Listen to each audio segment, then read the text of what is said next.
Let's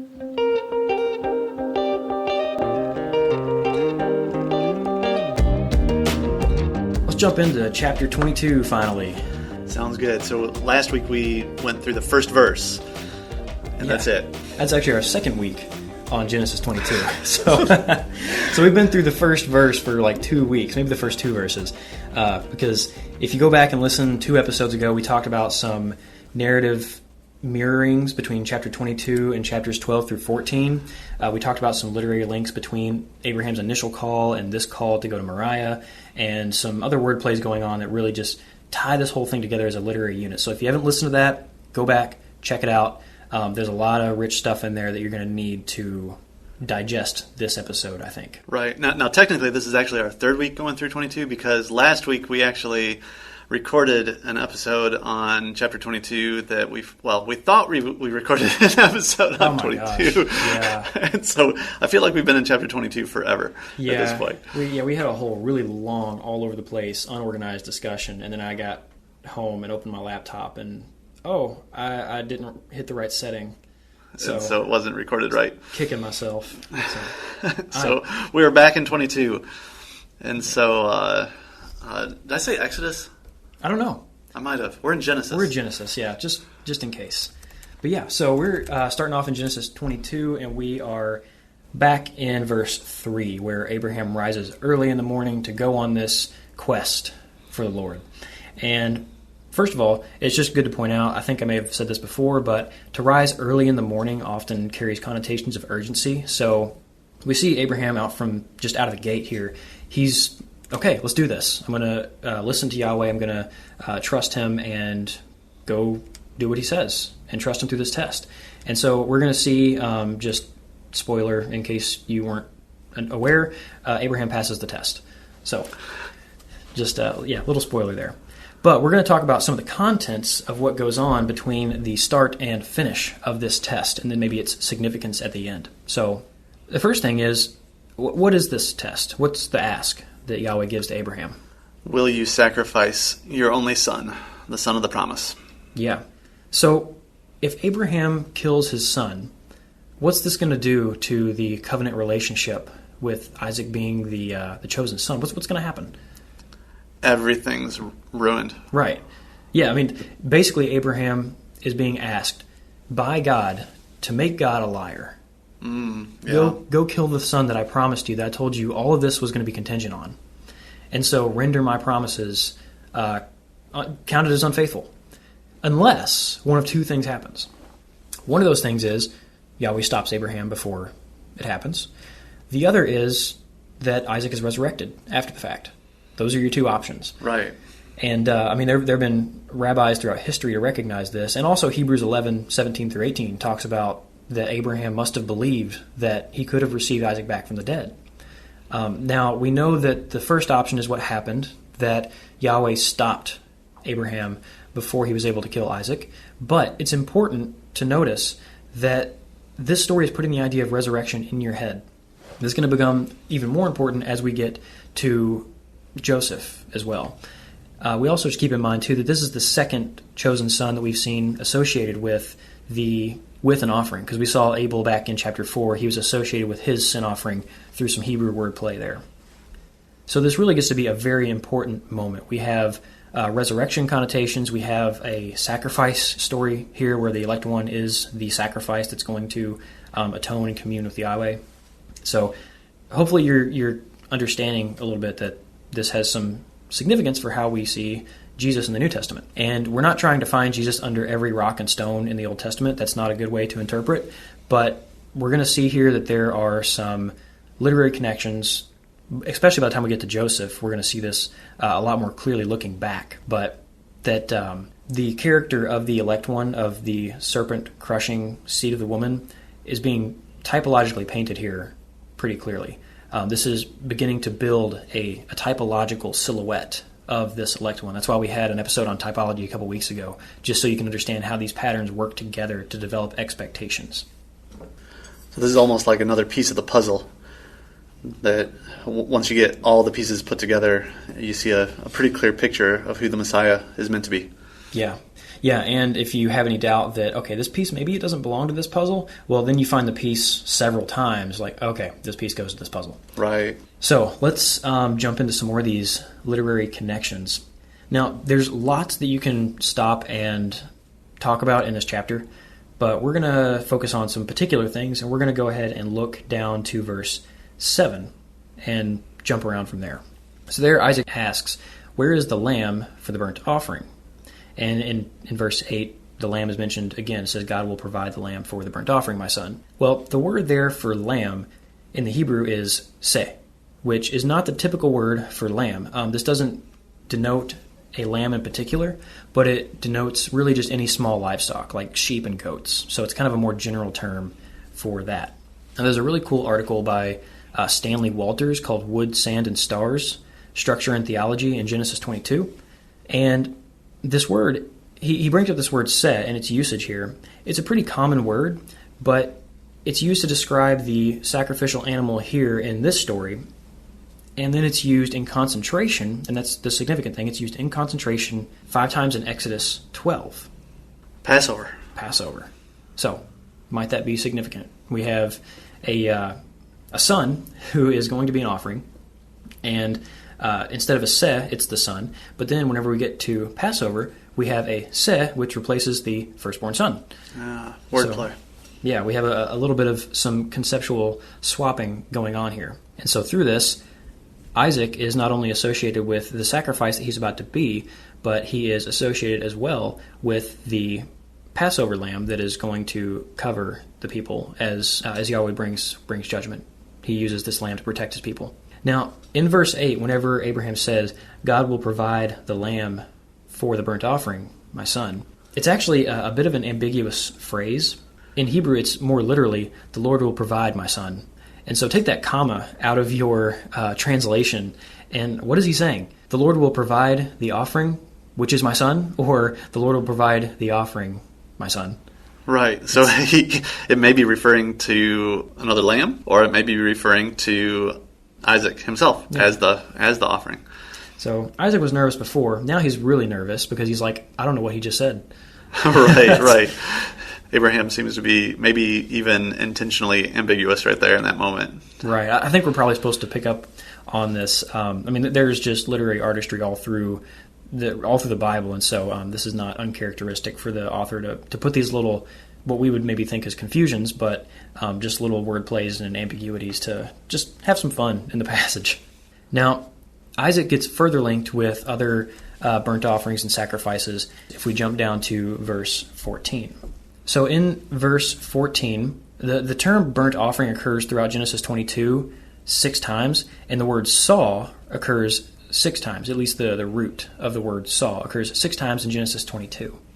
Now in verse 14, the word saw, which is actually translated as provide in this verse, is in a certain Hebrew form that only appears with the word burnt offering in a couple other places. So just to simplify that and say it again, the word burnt offering and the root for saw in this particular form only occurs in Leviticus 8 and 9 and in Leviticus 16. In Leviticus 8 and 9, the priests and the people are being consecrated to prepare for Lord's appearing. That's where the word saw comes in, that passive appearing. He was being made seen in Hebrew. And then you have Leviticus 16, where also for the Lord's appearance, the people are being atoned for through the sin offering and the exiled goat of the Day of Atonement. So, again, go check out that article, Wood, Sand, and Stars by Walter Stanley. But he goes into how these literary links work together to associate Isaac with the cleansing sacrifices of Leviticus 8 and 9 and with the climactic Day of Atonement sacrifice where the entire community of Yahweh's people are atoned for through the goats of the Day of Atonement. So far, through this, we have Isaac, who is associated with the Passover lamb, who is a sign of faith to the covenant community, so that the Lord will not strike them. And then we also have him associated with the cleansing, consecrating sacrifices of Leviticus 8 and 9, and with the atoning sacrifice of the Day of Atonement in Leviticus 16. So, if all these literary connections are working together properly, and we have concentrated words in each of these places that link them together, this is really a climactic moment in Genesis. We're being very strongly told that this sacrifice of Isaac, this potential sacrifice of Isaac, is linked to the cleansing of the cultic system that prepares for Yahweh's appearance, his being with his people later in the story.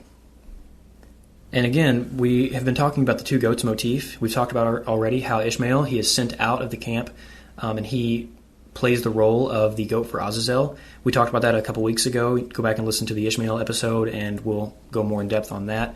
This is the moment where Isaac is most associated with the goat for Yahweh, because he is the elect son who has been chosen, brought into Yahweh's land. He's brought to Mount Moriah, which is the future site of Jerusalem, so he's brought to Yahweh's place, and then he is very clearly associated with an offering. He almost becomes one. So really that makes those links to the Day of Atonement even stronger, that he is the sacrifice which prepares for Yahweh's being with his people and appearing to them. So there could be some more to say about that, but really I just want to introduce you to the idea that there are a lot of literary links in this passage that associate Isaac with these sacrifices and make this a very climactic moment in portraying the elect one, the elect son, as an atoning sacrifice for the elect community. Yeah, let's just think through all the parallels we see to Jesus with Isaac. And so you've got both Isaac and Jesus are both long-awaited, prophesied sons who are born in miraculous circumstances, right? You've got Isaac, who is born to two parents that are very old. You got Jesus, who is born to a virgin mother, and so you've also got both Isaac and Jesus are named by God or commanded. Their fathers are given a command that this is what their name is going to be. Both sons were very much loved by their fathers and destined to be a blessing to the world. Both sons carry the wood that is to be their instrument of death on their backs. I thought that was significant. Both were bound to that wood. Isaac and Jesus were both offered up as a sacrifice. And in both stories, it's the father that leads the son up a mountain, and the son follows obediently towards his own death. In both stories, God provides the sacrificial substitute. And there's a ram, which is a male lamb substituted for Isaac, and then you've got Jesus is the Lamb of God that takes away the sins of the world. Both Isaac and Jesus are brought from death to life. Isaac figuratively, Jesus very literally. And so there's a whole lot, and there's probably more too. I don't know. But yeah, there's a lot of similarities that this, I think, is helping us, like you said before, create the silhouette of the Messiah. Yeah, and the New Testament doesn't pick up on all of these. They pick up on a lot of them. But just for instance, like the wood, we see how both Isaac and Jesus carry their own cross, carry their own wood for their sacrificial death.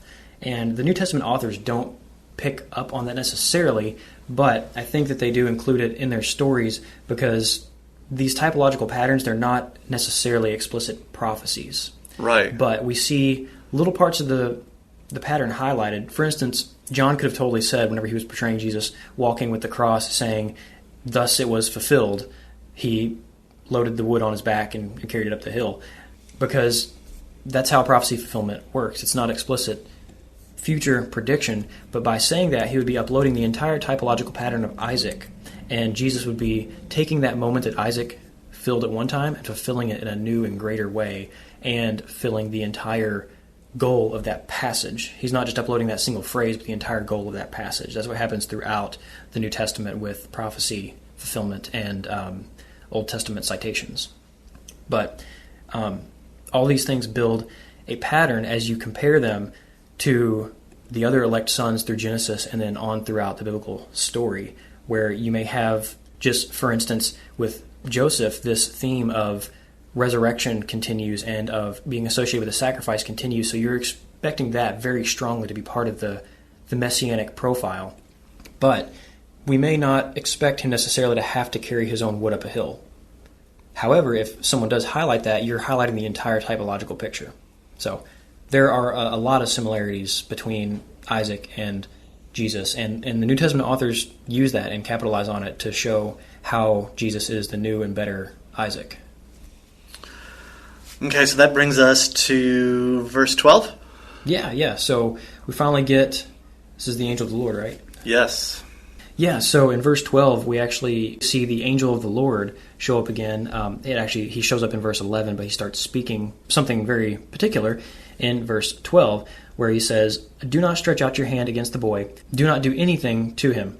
For now I know that you are one who fears God, since you have not withheld your son, your only child, from me." So the angel of Yahweh here says, "You've not withheld your child from me." Right. And then in verses 15 through 18, he goes on to swear by himself and to promise things that so far throughout the story it has been Yahweh directly promising. And so we see here again the angel of the Lord shows up, and it is Yahweh himself, a visible version of Yahweh, someone who is Yahweh but isn't quite Yahweh. Distinct from Yahweh, but he is Yahweh. Right. Sounds a little bit like Jesus. Right. And maybe we should plug it again, the Angel of the Lord by Foreman and Van Dorn. So again, check that out for the full details on all this, but we just want to point out throughout the story that even as early as Genesis, all throughout the story, we see this person who is Yahweh and distinct from Yahweh. And we're going to see him show up throughout the Old Testament and in the New Testament. And he happens to be Jesus. Yeah. Well, and I love it because it helps you see that Jesus is all over the place in the Old Testament, way more than we realized. Yeah. And so he is the one who gives Abraham the blessings after he passes the test, this angel who is, but yet is distinct from Yahweh. And he is the one that says, "I will certainly bless and multiply your offspring because you have passed the test, as the stars of heaven, as the sand of the seashore, and your offspring will possess the gates of his enemies." We have the subduing the land and subduing enemies there. We have the multiplication of your offspring there. We have the nations being blessed, just like we had in Genesis 12. And so through the angel of the Lord here, we have Abraham being blessed with all of the previous blessings and the Edenic blessings of the seed of the woman, the redemptive blessings that Yahweh is going to use in Abraham to redeem the nations. And so after this, Abraham, he goes back to the Edenic dwelling in Beersheba, his climactic dwelling from earlier in the story, and we are introduced to a genealogy because we are nearing the end of his story. We just reached the climax and got past it of his narrative, and so we are wrapping things up with a genealogy. This is a pretty short one about his brother, but we're introduced to someone named Rebecca, and we'll talk about her in a couple chapters, but she is going to be very important. Yeah, so his story begins and ends with a genealogy, and I love that, and I hadn't caught up before, that this last genealogy, it's not just there to be a bookend, but it actually does give you some new information that is going to be important later on in the story. Yeah, there's usually at least a couple nuggets in every genealogy. Yeah. So, but yeah, they're good stuff. Good bookmarks as well. So, all right, good deal. Well, I think next time we may take a break from Genesis and dive into another little study before jumping back into 23. Yeah, so we'll see y'all next time and be prepared for that. All right, sounds good.